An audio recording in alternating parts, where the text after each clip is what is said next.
The air was filled with excitement as the rehearsal dinner for my daughter Emma's wedding started. I was so proud watching her stand next to her fiancé Jason, enjoying the good wishes from everyone. I had no idea that the happy mood would soon be ruined by someone I had tried so hard to accept as my own. "May I have everyone's attention, please?" Emma suddenly called out, making the room go quiet. My husband Walter and I looked at each other, confused, as she held up her glass.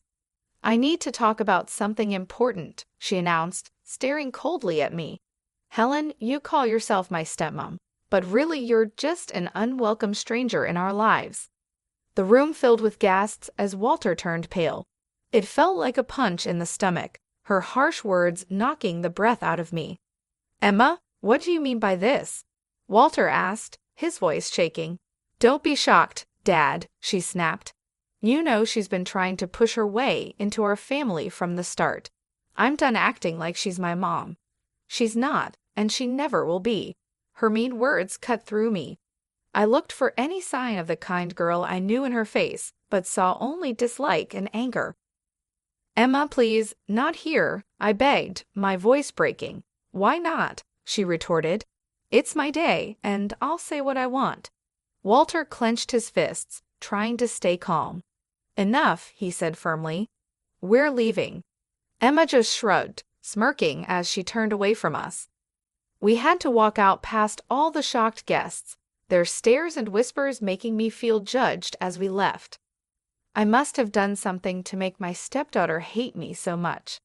The tears I had been holding back finally fell, and I knew then that thing would never be the same. In the car, Walter was very tense, gripping the steering wheel tightly, his face showing both anger and pain. "I don't know what's gotten into her, Helen," he said, his voice tight. "But I promise I won't let her treat you this way." I just nodded, too upset to talk, as we drove away from what was supposed to be a happy event. I kept wondering what had changed the sweet, loving girl I knew, and what difficult times might be ahead for us after her hurtful outburst. Maybe Emma began to dislike me when I married her father and became her stepmother, or perhaps it started even before that, influenced by her mother, Julie. Julie had once told her, as she gently touched her hair, "No one can ever replace your real mother." Those words had left a bad feeling, but I tried to ignore it, hoping to create a warm relationship with Emma. "I'm not trying to replace anyone," I had assured her softly. "I just want us to be friends." She nodded, but her empty look showed no warmth.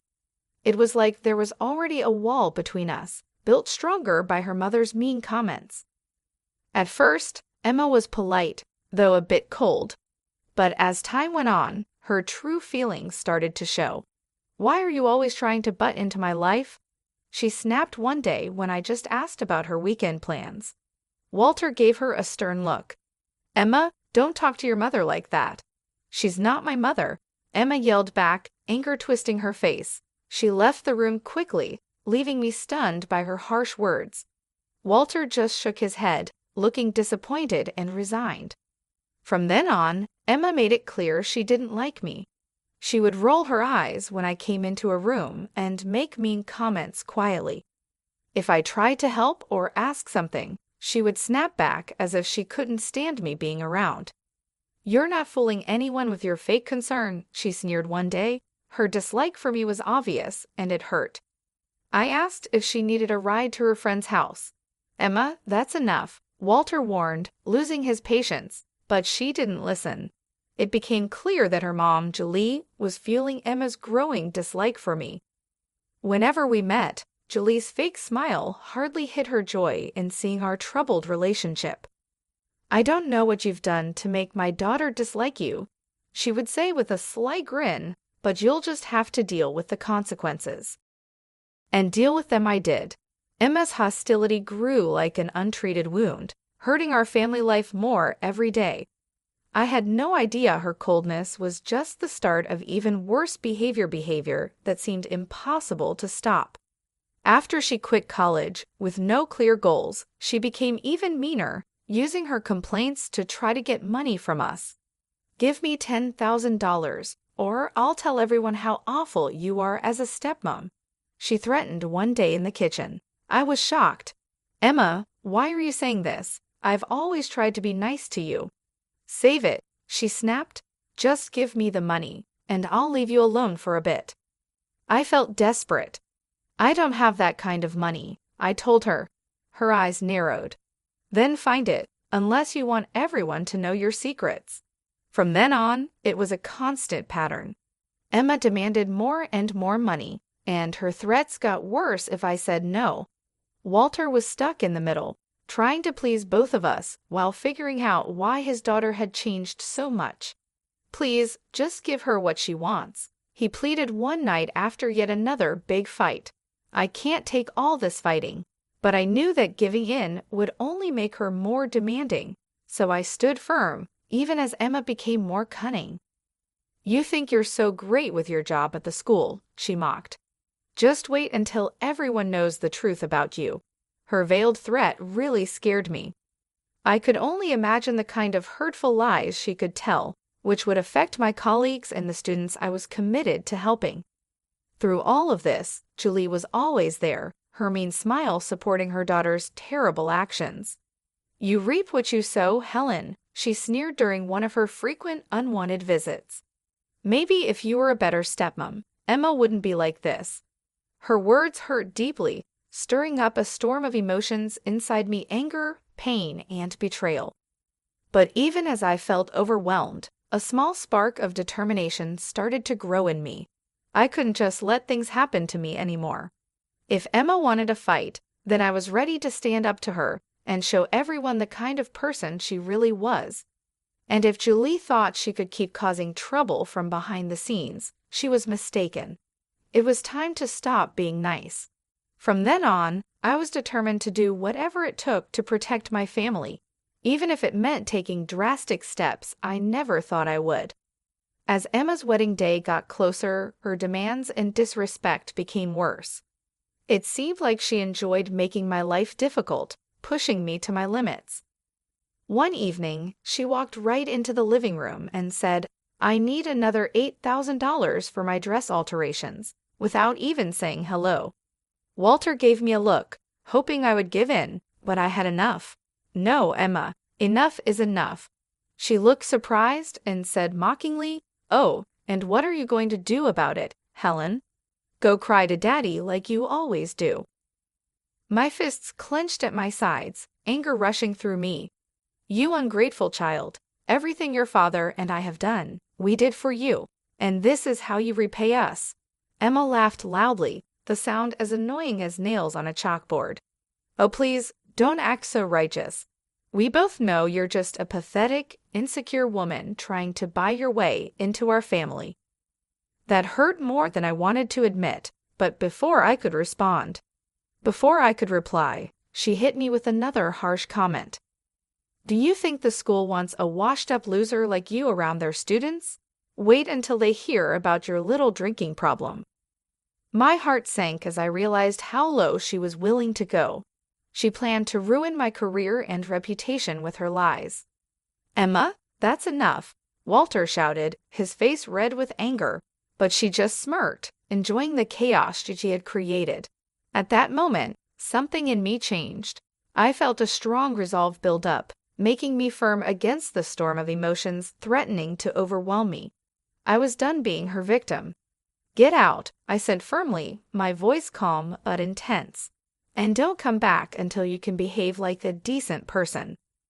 Emma looked surprised at my strong reaction, but then sneered and came closer, her breath warm on my face. "You'll regret this, Helen. I promise you that." With those final words, she stormed out, leaving a heavy silence behind her. Walter watched her leave, his face showing both shock and sadness. "I'm sorry, Helen. I don't know what's gotten into her," he said tiredly. But I understood now, this wasn't a sudden change. It was the result of long-held bitterness and manipulation, driven by Julie's harmful influence. As I thought about Emma's threats, a firm resolve formed within me. She thought she could destroy my life whenever she wanted with her venomous lies. She was very wrong. If it was a fight she wanted, then I was ready to fight back, and this time I wouldn't play by her rules. Her threats kept replaying in my mind, fueling my determination to show everyone her true character before it was too late. I knew I couldn't count on Walter. His love for his daughter blinded him to the person she had become. I had to act on my own to protect myself and our family. That's when Roger came into the picture. He'd had dated Emma a few years ago, before her behavior turned so manipulative and selfish. A chance meeting at the grocery store led to a conversation, and soon things started to make sense. Roger helped me see that Emma was not who I thought she was. Sean shared with me, looking very sorry, "She lied about you and Walter." All of it was lies. I felt a chill as he described how Emma had portrayed me as a controlling stepmom trying to push my way into their close family, and how she made Walter out to be a harsh tyrant. I believed everything she said, Sean admitted, embarrassed. She seemed so believable, full of anger. It wasn't until we split up that I started to see the truth. As he talked, a clearer image of Emma's harmful behavior appeared. She had spun a web of lies for years to turn everyone against me, influenced heavily by her mom, Julie, who was like a master at controlling her. From the start, she's been filling Emma's head with twisted thoughts about you trying to take her mom's place, Sean told me, which made me feel sick as everything started to make sense. All this time, I was the target of their mean plan, painted as the bad guy in their story. But Sean had more to say. He explained that Emma's upcoming wedding was just a cold-hearted plan to get more money and status. "She doesn't love Jason," he said dismissively. "She's just using him to get the lifestyle she wants. Once she's done with him, she'll move on to the next guy." Hearing this confirmed my doubts about Emma's shallow feelings, but it was still hard to accept. After talking with Sean, my head was spinning with all he had told me. For too long, I had let Emma and Julie control the story. Now, with the truth on my side, I was ready to confront them, to break apart their fake story, and show everyone what was really going on. No more being the victim, no more being scared of their threats and lies. It was time to fight back. The day of Emma's wedding was sunny, but inside the church, the air was tense. As I watched her get ready, admiring herself in the mirror, a firm resolve grew in me. Today, the truth would come out. Julie, fixing Emma's veil, cooed, "You look beautiful, sweetheart, just like a princess on her special day." Emma smiled, soaking up her mother's compliments. Seeing this, my stomach turned. Yes, it was like a real-life fairy tale, but I knew the truth behind the facade. I couldn't help but make a sarcastic comment, complete with a handsome prince and a wicked stepmother. Julie glared at me, but Emma just laughed, not seeming to care about the meaning behind my words. "Speaking of wicked stepmothers," she said coldly, "I'm surprised you even showed up, Helen, after how you've treated me. I half expected you to boycott the whole thing." I laughed bitterly. Oh, believe me, I thought about it, but I wouldn't miss this for the world.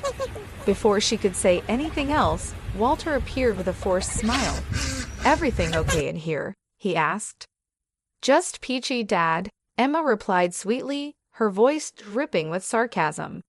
Helen and I were just having a little heart-to-heart. Walter looked like he wanted to ignore the tension. "Well, it's almost time. You ready, kiddo?" Emma nodded, suddenly looking excited to walk down the aisle. As the ceremony began and the music played, I took a deep breath, preparing myself. The ceremony went by quickly, with empty vows and fake smiles. But as Jason and Emma were about to kiss, I knew I had to speak up. "Stop!" I shouted, my voice echoing in the quiet church. Everyone gasped and looked at me. Emma's face twisted in anger, her fists clenched. "What is the meaning of this?" she hissed, her voice shaking with rage. Taking another deep breath, I looked at her firmly. "The meaning, Emma, is that I can't just watch you lie and manipulate everyone anymore." Julie's face went white as she realized what was happening. Before she could say anything, I continued, pulling out strong evidence that Sean had given me. This included texts, emails, and recordings that exposed Emma's deceit. For years, you've lied and turned everyone against me while acting like the victim, I announced confidently. Not anymore. It's time for everyone to know the truth. As I showed everyone the proof of her dishonesty and selfish plans, the room went silent. Emma's composure broke, and her face twisted into an angry snarl. "You liar," she shouted, lunging at me. "How dare you ruin my special day?" But it was too late. The truth was out there for everyone to see. Jason's family looked shocked and disgusted. The crowd's reactions showed that Emma's carefully built facade was collapsing. Standing there, alone and exposed, she seemed like a shadow of the person she used to be. I felt a mix of pity and triumph. The battle was over, and I had won by revealing the harsh truth that had been hidden for too long. The impact of my revelation was like an explosion, breaking apart the illusions we had all lived with. As the quiet turned to noise from the shocked crowd, I prepared myself for the confrontation. "How could you?" Emma yelled, anger written all over her face. "This was supposed to be my perfect day." "Your perfect day was built on lies," I replied calmly, despite the emotional turmoil inside. "Did you really think you could keep deceiving everyone forever?" She tried to answer, but stopped when Jason stepped forward, his face full of disbelief and heartbreak. "Is it true?" he asked desperately, hoping she would deny everything. "Were you just using me this whole time?" For a moment, I almost felt bad for her. Then she smirked, her cold, calculating gaze returning. "Of course not, baby," she said, reaching out to touch his cheek. "You know how much I love you. Helen is just trying to cause trouble like she always does." Emma's words made me clench my fists so hard my nails dug into my palms. I wanted to wipe that fake look of innocence off her face. Didn't she realize it was all over? Apparently not, as she turned her angry look back to me. "This is all your fault," she hissed. "If you had just left things alone, none of this would be happening." Suddenly, a loud voice interrupted us. I turned to see Walter, his face red with anger and embarrassment. "I can't believe what I'm hearing," he said, shaking his head slowly. "My own daughter, lying and using everyone for her own selfish needs." Emma tried to say something, but no words came out. For once, she was speechless, shocked by her father's disappointment.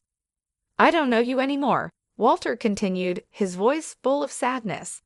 "The sweet, loving girl I raised, she's gone, isn't she?" The room fell silent as everyone absorbed the weight of his words. Emma and Julie, her mother, locked eyes, silently challenging each other. Finally, Julie spoke harshly. "Well," she demanded, staring hard at her daughter, "aren't you going to defend yourself?" But Emma just stood there, defeated, looking smaller and more defeated than ever. With a disgusted snort, Julie stormed out, followed by Jason's family, their faces showing everything from pity to disgust. And just like that, it was over. The grand event Emma had carefully planned lay in ruins, her dreams shattered. As Jason left the church, his face filled with pain, I felt a bit sorry for him. He was just another pawn in Emma's game, used and discarded at her whim. But that feeling was quickly replaced by a grim satisfaction. The truth was out, and there would be no more lies, no more games. Emma would now taste the bitter results of her actions. In the days following the ruined wedding, chaos ensued as news of Emma's lies spread. She became an outcast in the community she had once hoped to rule. I'll never forget Emma's face when she showed up at her mother Julie's doorstep, desperately looking for help. "Please, Mom," she begged, her voice full of tears she was trying to hold back. "You have to help me. I have nowhere else to go." But Julie just looked at her with disgust and a bit of pity, her lips twisting into a sneer. "Help you?" she scoffed, her laugh bitter. "After the mess you made in public, embarrassing yourself and our family." Emma stepped back, shocked. "But you're my mother. You're supposed to support me no matter what." "There are no sides anymore," Julie replied slowly, shaking her head. You've destroyed all your relationships, pushed away everyone who cared about you with your endless greed and lies." Her harsh words cut deep, each one like a sharp blade. I could see the moment Emma realized the truth, felt the full weight of her loneliness. "You can't mean that," she whispered, reaching out a shaky hand.